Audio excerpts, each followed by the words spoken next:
All right, thank you for joining us, everyone. As a reminder, we're recording this meeting and later we'll post the video to the project website along with our meeting materials. Today is April 14th, 2022, and this is our neighbor information session for the Bull Run treatment projects. My name is Benita and I am coordinating the communications for this project. Okay, and Dean and Pat can hear us this time, so that's awesome.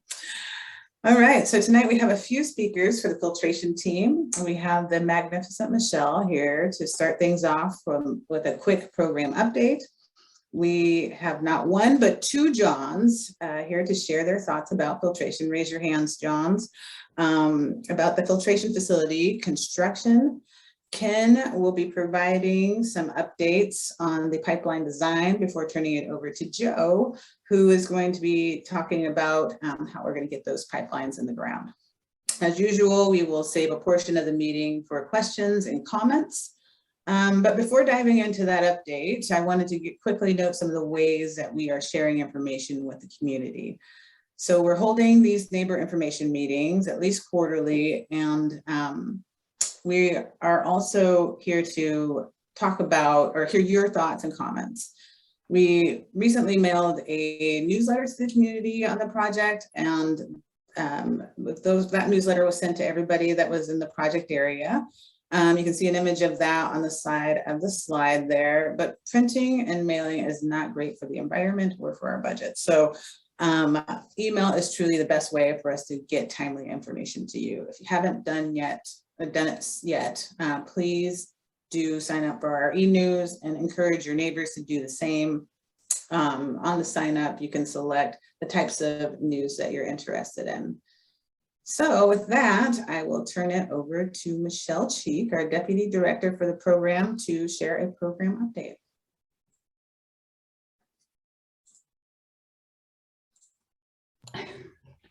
Okay, good evening, everyone. It's good to see y'all again. For those of you that are new, I'm Michelle Cheek with the Water Bureau and am the Deputy Program Director.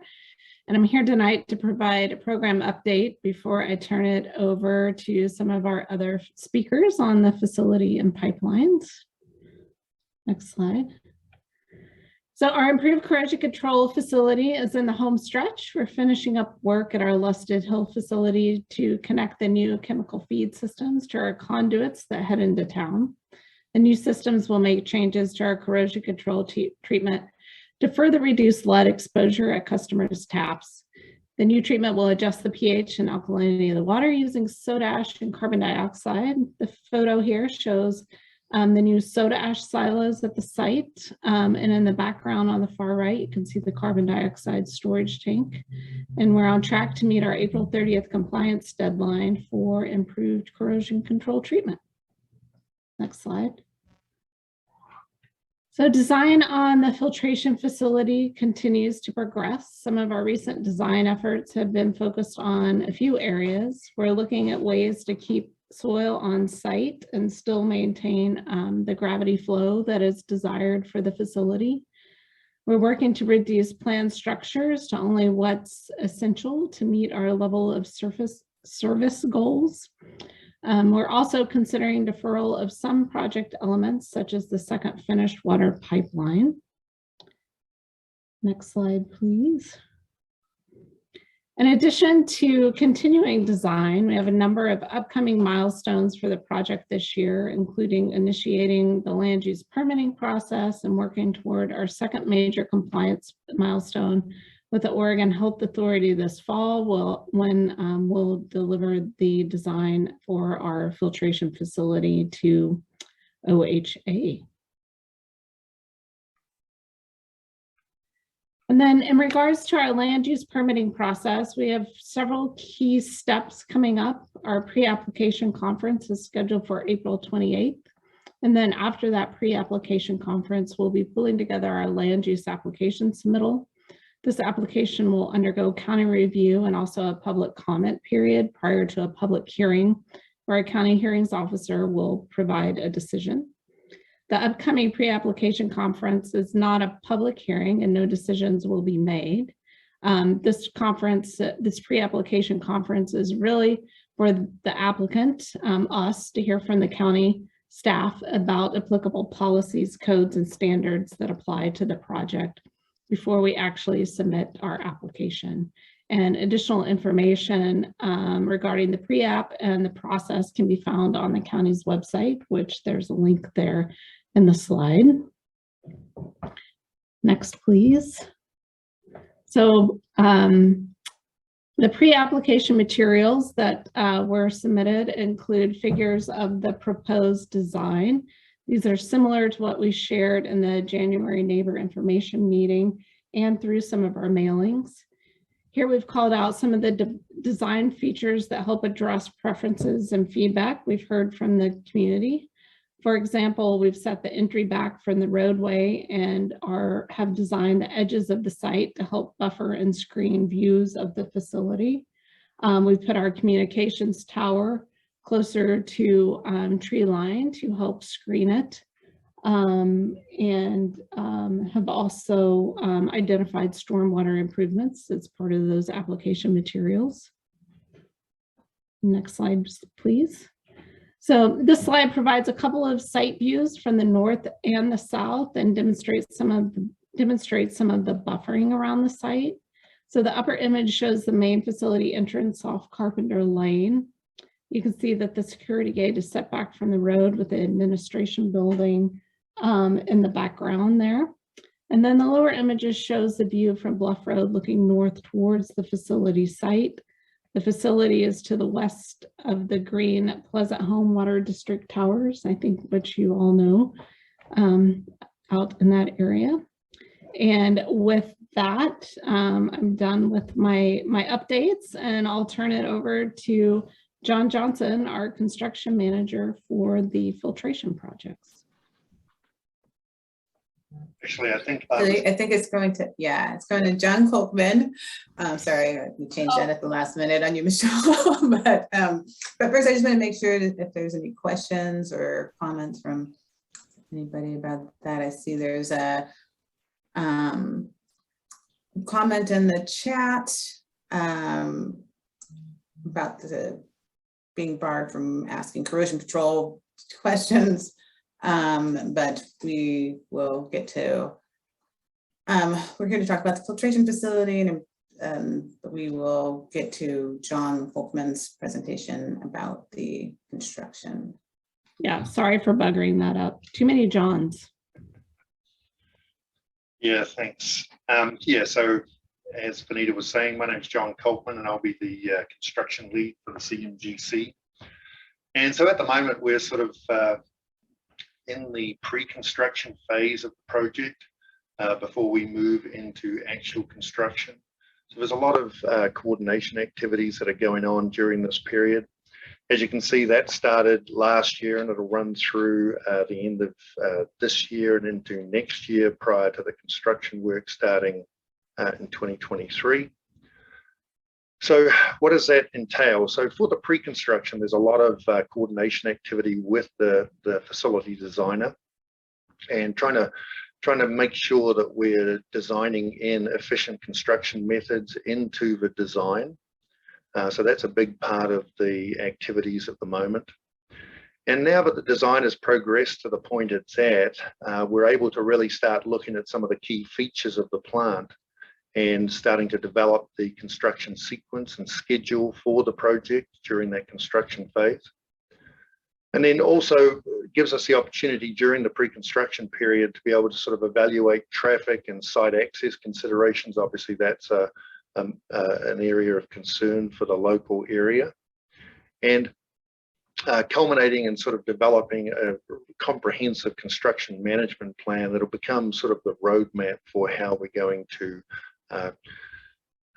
undertake the work for construction of the plant. And so then, yeah, obviously after the pre-construction phase, we move into the construction phase. And, you know, there's some key activities, obviously, over and above actually just building the plant, is making sure that we're maintaining communication between ourselves and the Water Bureau and obviously the public. Definitely, as we have on all of our projects, a safety first philosophy. I'll go into a little bit more detail on the subsequent slide on that. And then basically implementing steps to improve safety during the construction and to sort of minimize the community disruption. Go to the next slide, please. So yeah, planning for and prioritizing safety of the community and the workers throughout the construction is, as I said, a major focus for us on the project. And the safety applies not just to the workers and the work that's going on the project, but also to the surrounding area, because obviously to facilitate the construction, we have to move through the local area to get to the site. Part of that activity will be to develop a really comprehensive site-specific health and safety plan that'll outline all of the safety protocols that we have to put in place for the plant. And that will include a safety orientation for all workers who are on the site.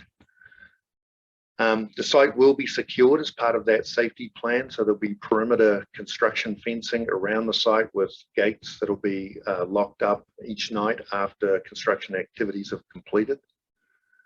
But also part of that safety involves making sure that we are communicating activities and providing that notification to the neighbours when there are specific construction activities going on over and above what we would consider to be the normal construction activities associated with a plant of this magnitude.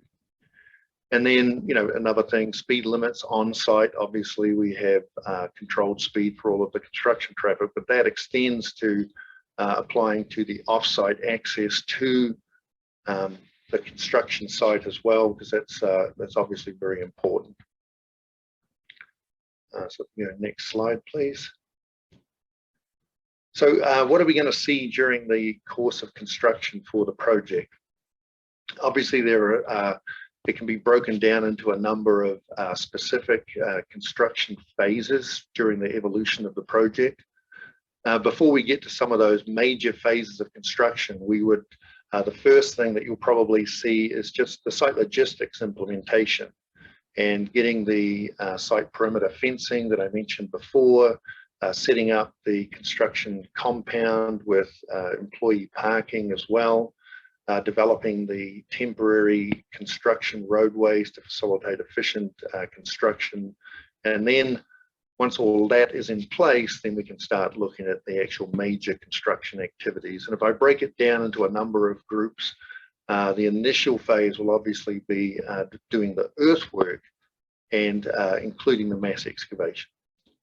And all of the bulk of the basins and structures are situated below grade. So there's a mass excavation required to be able to get down to the elevation that we need to get to before we then move into that next phase of concrete construction for the basins and structures. And all of those tanks that are holding the water and the equipment built with reinforced concrete.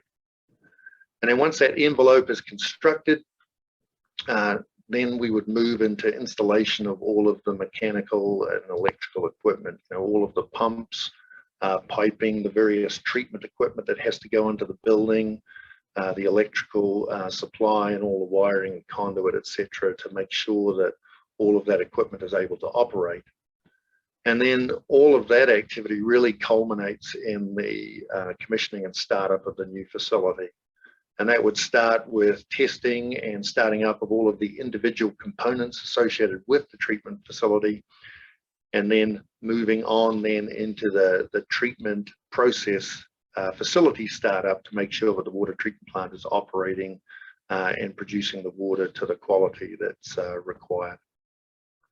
So that's just a brief overview, a snapshot of what that construction is going to look like over the course of the construction period. So with that, I would hand it back to you there, Benita. All right, any questions about the pipeline or the construction of the facility? All right, then we will move on to Ken Ackerman, who is the design lead for the project for now. He's been promoted, and he will be transferring those duties over to another person, but he's with us for now and we're not going to let him go very easily. So why don't you take it? And yes, I've been promoted, but I will be staying with the project throughout, so I'll still be involved. So next slide, Aubrey. So I think there's a little bit of updates here on the alignments. So for the unfiltered or raw water alignments, there's a big change. We will no longer be having a pipe from the Hudson intertie up the existing easement to the county line. So we will be having 2 pipes from our existing facilities in the Lusted Road or near the Lusted Road right away, running straight west to the filtration facility. Before it crosses to Dodge Park, it will be going into a tunnel. We'll be having 2 tunnels there, and then going under Dodge Park and then up to the filtration facility in a tunnel. And there'll be a shaft located on the filtration facility that's about 200 feet deep. And so it'll come vertically up to there. We will be connecting into all 3 of the conduits in Lusted Road, just north of the county line. So then from the filtration facility, currently we have 2 being continued to be designed, but 1 will provide the capacity we need, but there's a little bit, so 2 would be for redundancy. Out to Dodge Park Boulevard, west on Dodge Park Boulevard to about 2/3 of the way to Altman, and then north across the farmer's field there, trying to at the edge. We'll have a building with a structure located at Lusted Road, just on the south side of the right-of-way there, where the water will be divided then into 3 pipes, and we'll be able to meter it and everything. And then we'll have 3 pipes to tie back into the existing conduits along Lusted, Altman, and then along Altman, a pipeline, and Oxbow. And then I think we talked about this last time, but along from the finished water pipes on Cottrell, we'll have what we call a local distribution main, which serves folks that are currently being served along Lusted Road down to the Sandy River and actually a little bit beyond.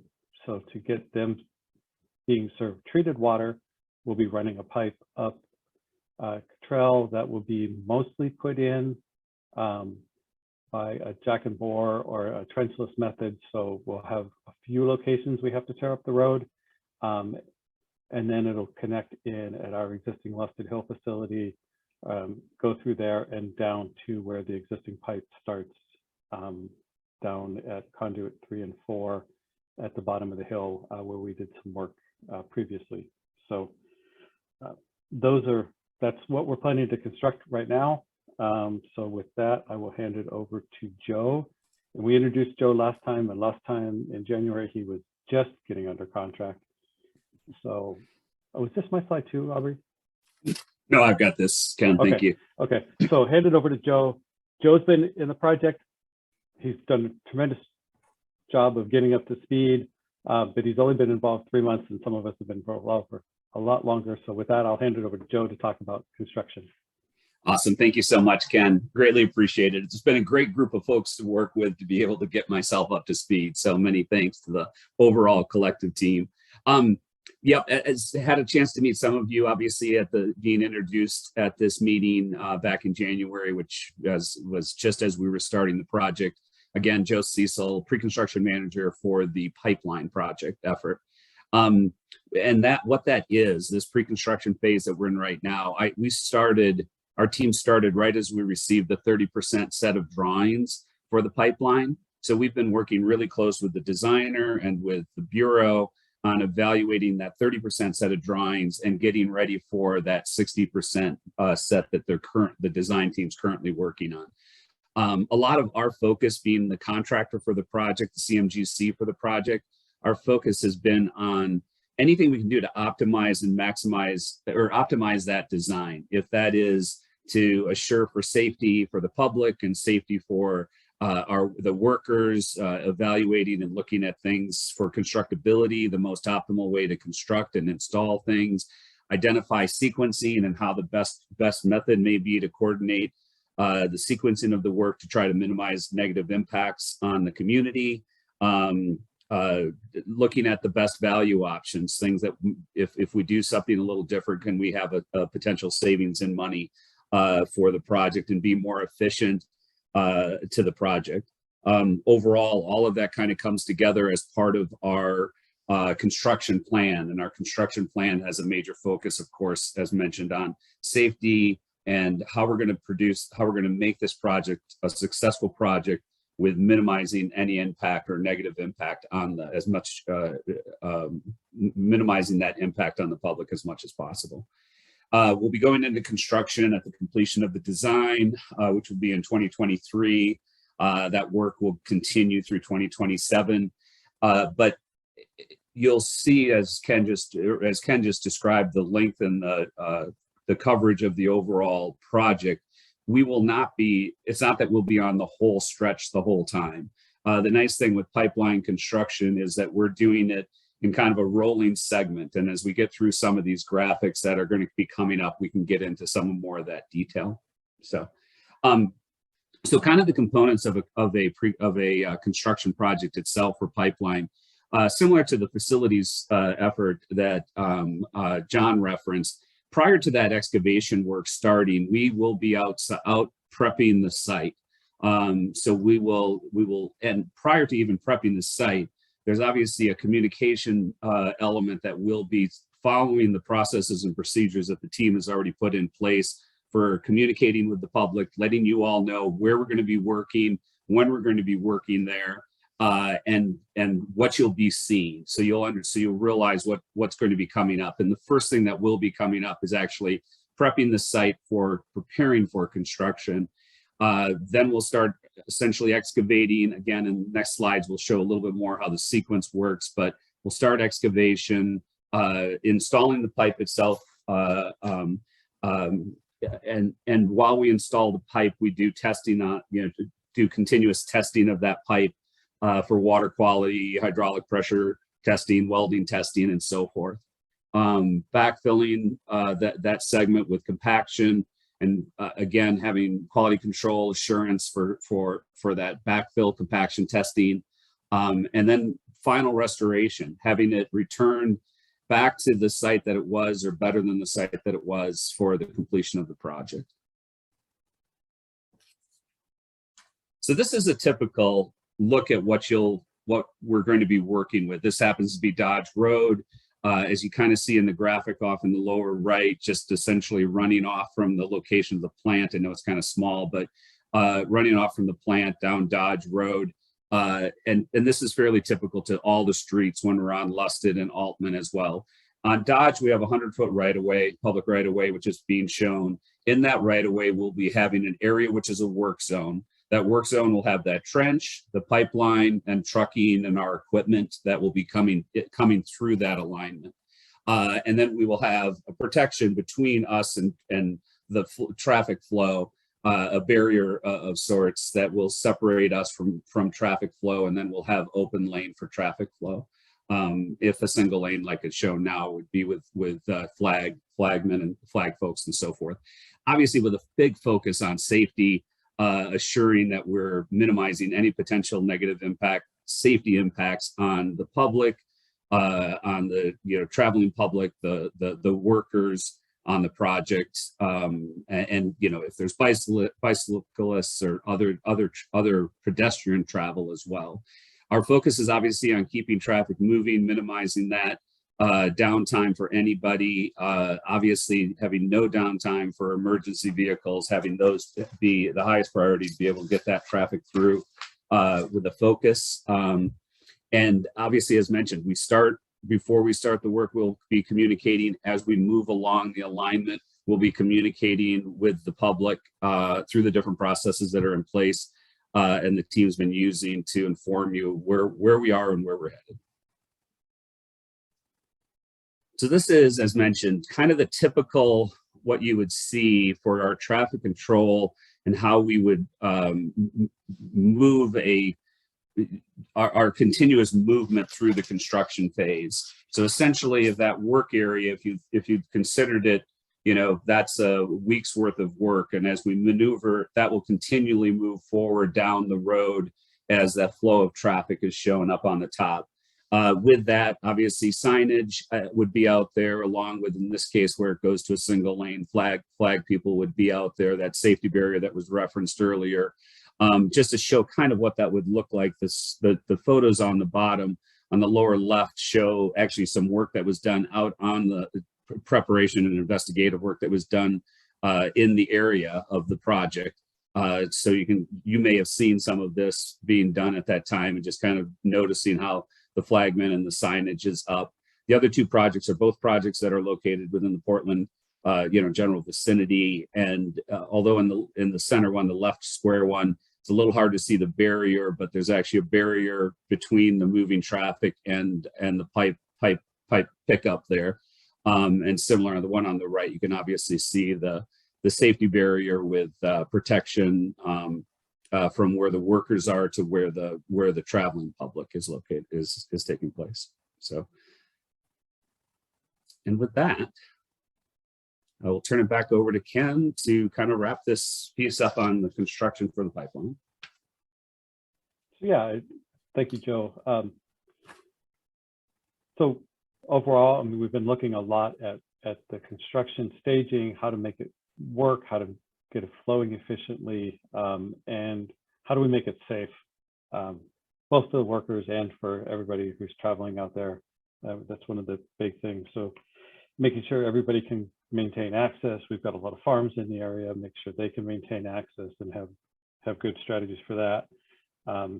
And how we get all of it staged and put in, and starting to get that all figured out, and then coordinating with the filtration team to make sure it works for everybody. So with that, I will turn it back to Benita.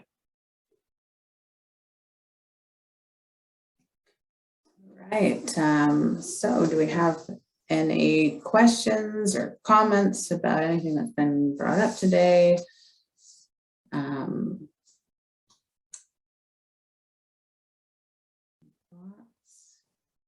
Type in the chat, you can raise your hand.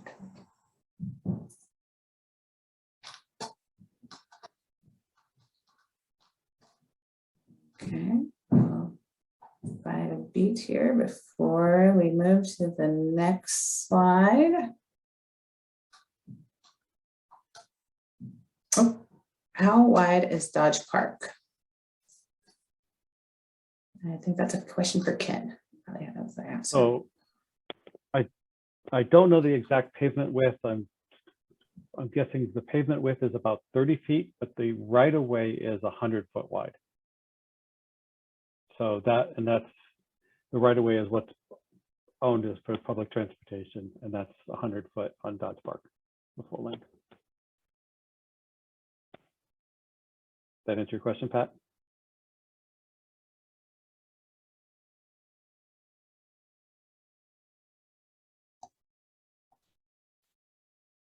I have a question.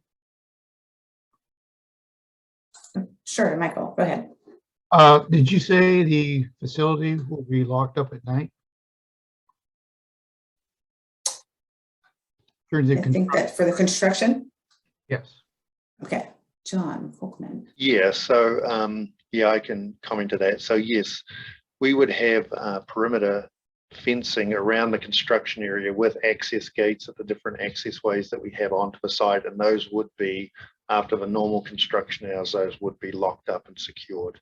And there would typically be some sort of additional security monitoring around the construction trailer complex as well. But yes, it would be secure overnight. Okay, that was a good answer. But my question is, when individuals show up, and they will show up to steal from your site, they can't get in there. They're going to come to our homes, our outbuildings, our barns. Are you going to help us with that for security, or just say too bad? I would probably hand that question over to back to you, Benita. We can certainly just to answer your question, we can certainly provide the security on the site, because obviously that's what we as the contractor are sort of trying to protect. I understand the concern related to if we're going to attract undesirables into the neighborhood, but No, you will attract undesirables here, and that's going to happen. and so as far as the external security goes, I don't know that we've looked at that from the contractor perspective at this point. Well, I figured that because Yeah. people really don't care about us out here. All you care about is your plant. John Johnson, do you have any thoughts on that?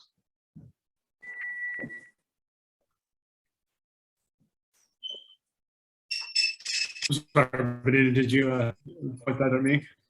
Yes. If you had any thoughts about that situation at all.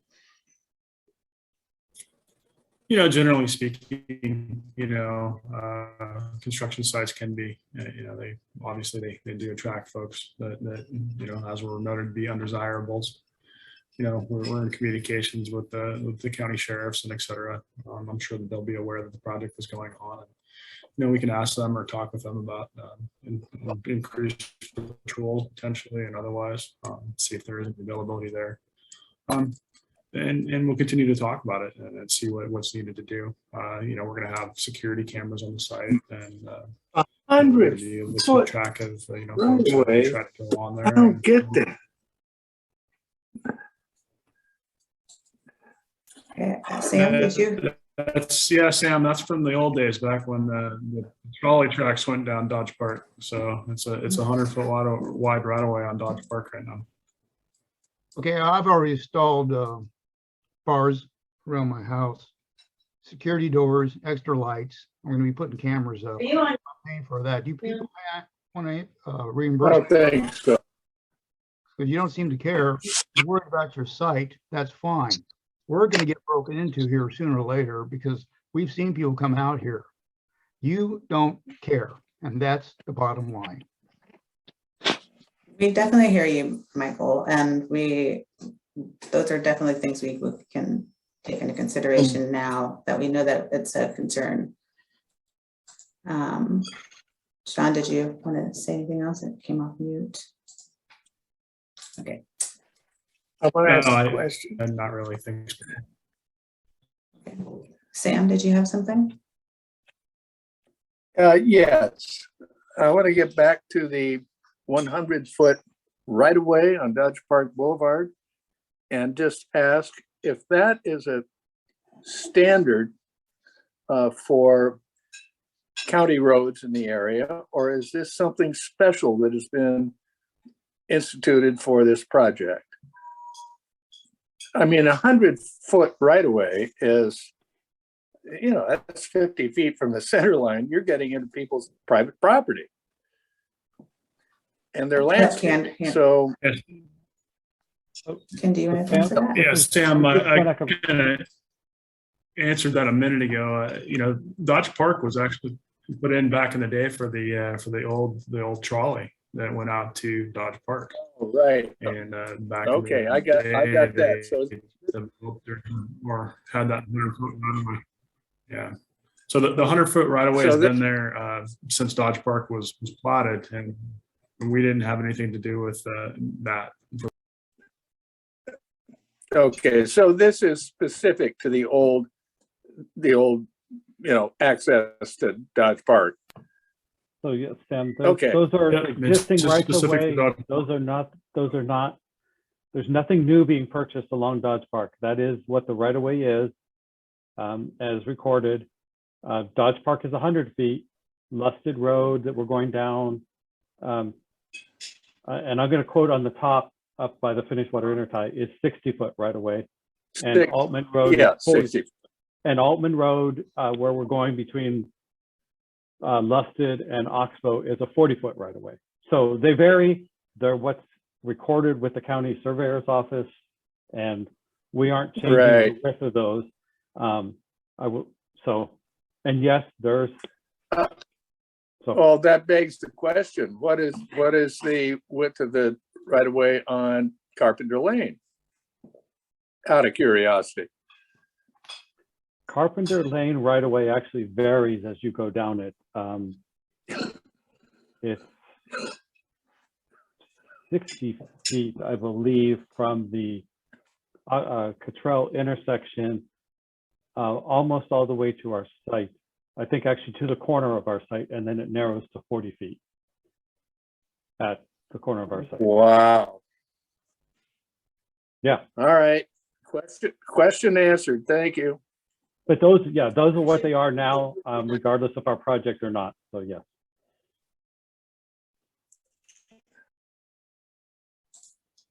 All right, Pat Meyer is asking when was that established? I'm guessing she's asking about when the right of way was established for Carpenter Lane. Is that right, Pat? Yes.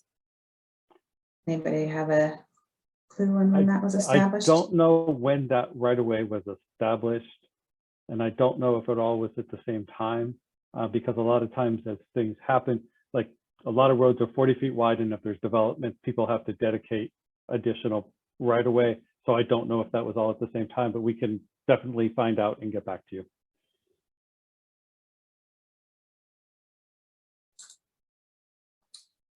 Pat also mentions it's a dead end county lane. That seems very large. Noted.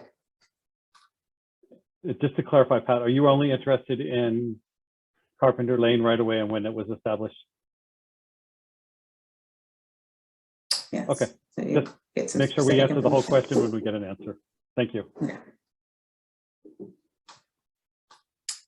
All right. Anybody else? Nothing in the chat. Nothing in for hands here. All right.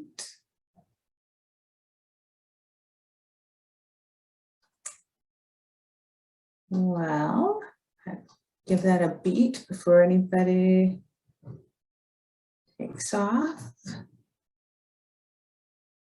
All right, then let's go to that next slide, Aubrey.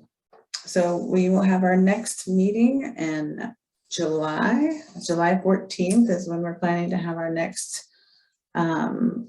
design update meeting. We'll have the construction folks back, and hopefully they'll have some more information for you about what that might be looking like as we get closer to that process.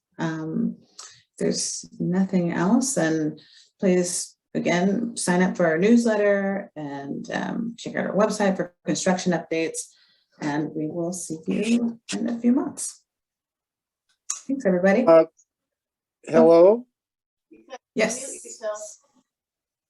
I do have one question. Okay.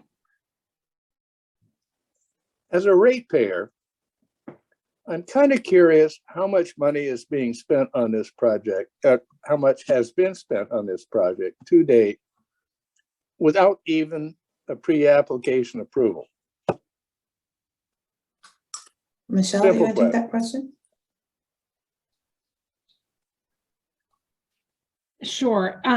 Sam, I don't know the exact number off the top of my head. I bet it's a lot. But it's millions of dollars. But is my camera on? Anyways, I don't have an exact number for you right now. We can certainly get that to you in terms of what's been spent to date. And I think we've answered this question before of, how can we proceed down the path of design and be spending these dollars without even a pre-application process for land use. So the land use process requires that we get our design complete to the point that it can undergo that process. So we can't even undergo a land use process or submit a land use application until we have our design complete to a certain level. And we're at that point now and are starting that land use process. So it's, I'm sure if we had our way, it would have been great if we could have gotten approval for this project before we spent a single dime, but it just doesn't work that way. Well, Michelle, I appreciate that. And and I understand, you know, you got the cart and the horse and, you know, the whole process. And yes, you do have to put in, you got to dot your T's and cross your I's before you get to certain stages in the process. But I'm just, I'm curious about this whole pre-app situation, and I'm going to be wired into it to see how it goes. So thank you for your answer. Yeah, no problem. And, you know, like I said earlier, the pre-application, it is a public meeting, so the public is invited, but it's really for the county to tell us about all of the codes and other requirements that are going to apply for our project.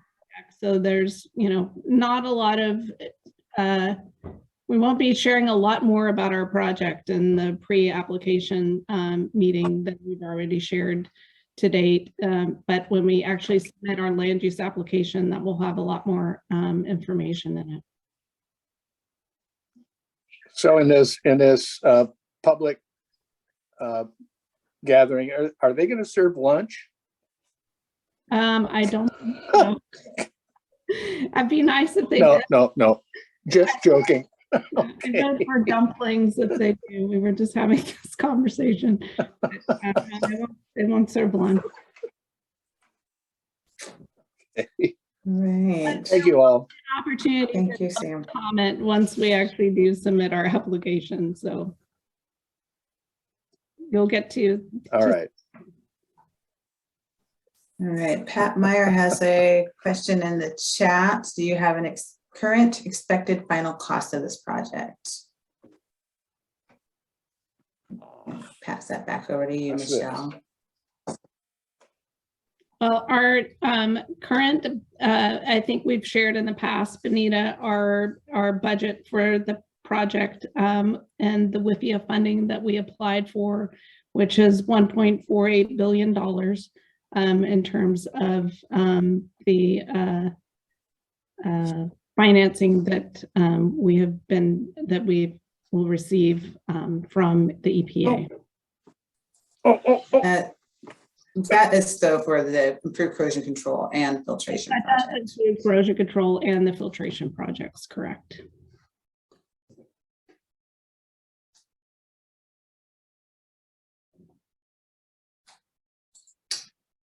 Anything else? All right.